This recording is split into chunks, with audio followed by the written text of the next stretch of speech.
Hey guys, this is Undercover Dudes all the way from Down Under, and today I've got some absolutely awesome news relating to Lawbreakers.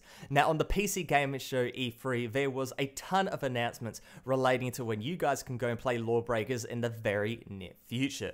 The first one is a closed beta event, and that is occurring on the 28th of June. On that day, anybody that has a closed beta key will be able to go and play Lawbreakers on the PC through Steam. This is a PC-only beta. But saying that, if you don't have a closed beta key, click the link in the description below. It's an official giveaway done through Nexon and BossKey. Put in a little bit of information, it pops out a key, redeem it through Steam, and you'll be a-okay to go whenever the beta goes live. For reference, I'm not sponsored, I'm not endorsed by Nexon or BossKey or anything along those lines. I just really like this game and I want people to go and know about it. But with that said, 2 days later on June the 30th, there's going to be an open beta event, and BossKey's gone and coined this as the Rise Up event.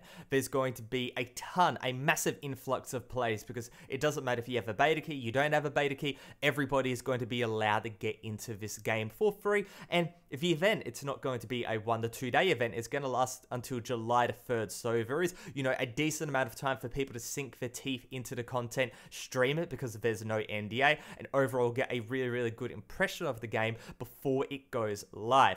Now, with this said, what's going to be the new game content that we'll be able to go and play with when the beta goes live? Well, there's going to be a new map called Vertigo, a new game mode called Uplink, and a new weapon sticker for beta players. Later on, I'm going to be talking about the new class called Harrier. However, Harrier won't be available for the upcoming beta. To be perfectly honest, I am a little bit disappointed, but I'm also a little bit relieved, because if BossKey doesn't believe the character is ready for us to go and play, they'll go and hold it back, they'll go and develop a little bit more, and they'll put it into the game when they believe the time is right.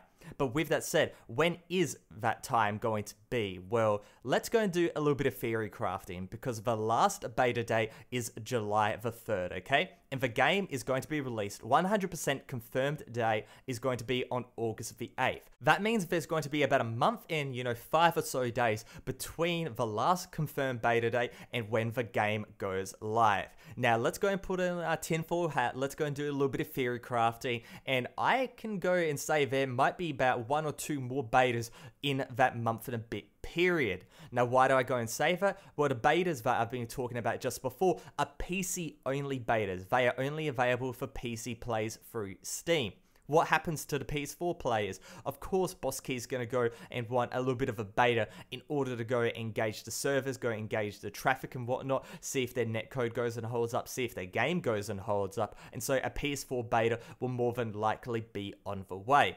But then you have to go and say to yourself, okay, this is a PC and a PS4 game. And so with that said, I think more than likely there will be an open beta where the PC and the PS4 versions will be live at the same time.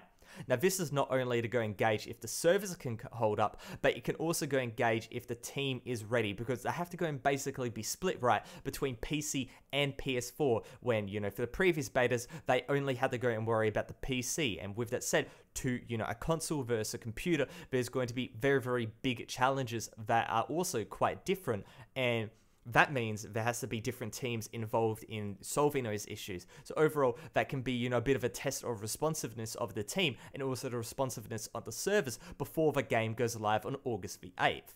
Now, another reason why I believe they'll have at least 2 to 3 betas in that month and a half period, month and a bit period, is because, well, they need to know how many people are potentially going to be playing this game.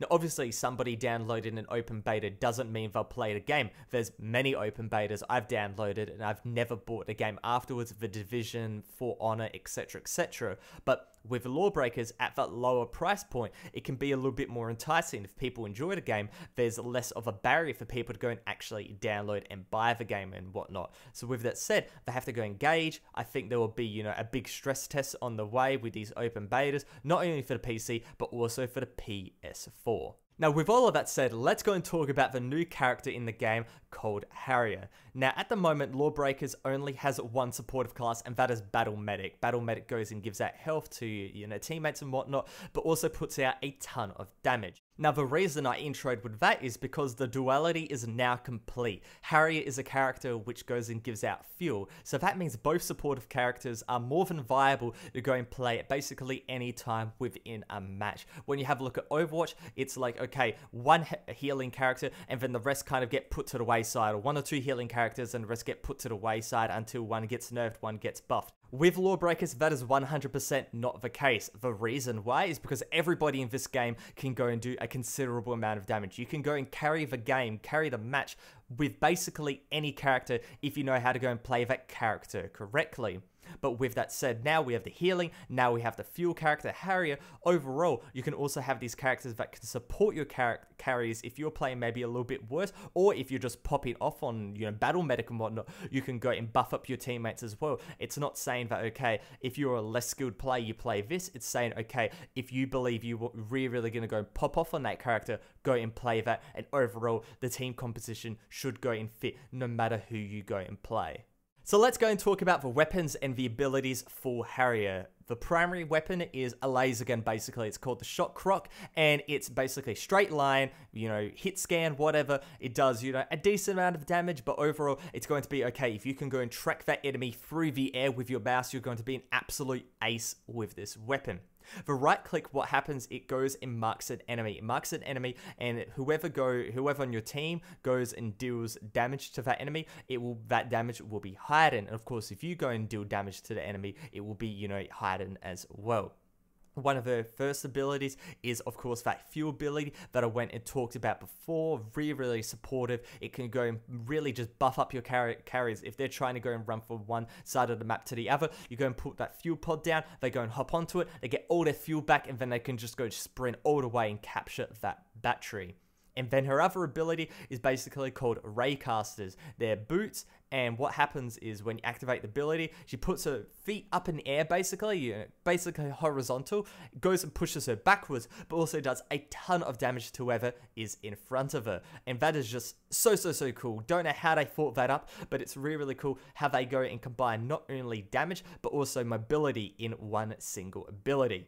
But what about the ultimate ability? Well, with the ultimate ability, you get more or less locked in place. It is in 0G, so you're going to be floating around and whatnot, but you shoot a massive laser beam from your chest. So it's not a completely supportive class. You also do a ton of damage, and this is where the majority of the damage is going to come from. In the middle of a room, you bust that out. People just lined up right in front of you. You just go blitz right through them. The time to kill will be insanely quick with this ultimate ability, but also, if you're locked basically in mid-air, you're not really moving, really easy for, let's say, a Titan to go and mid-impact missile you, very easy for Enforcer, very easy for Assassin. Overall, it's a risk and reward ability that is, on a very heightened scale in comparison to the rest of the characters in this game right now. So it will be interesting to see what the player base goes and does with this ability in order to go and make it effective, because I think at the moment, if you have enemies that are switched on, they will just completely be aware of when this ability gets cracked and therefore take out Harrier very quickly. So with all of that said, I'm so hyped for this beta. I'm going to be playing a ton of it, and more than likely, I'll be bringing the top 5 plays of the week back, so, stay subscribed in order to go and get news for that. Bye for now, it's Undercover Dudes all the way from Down Under, out.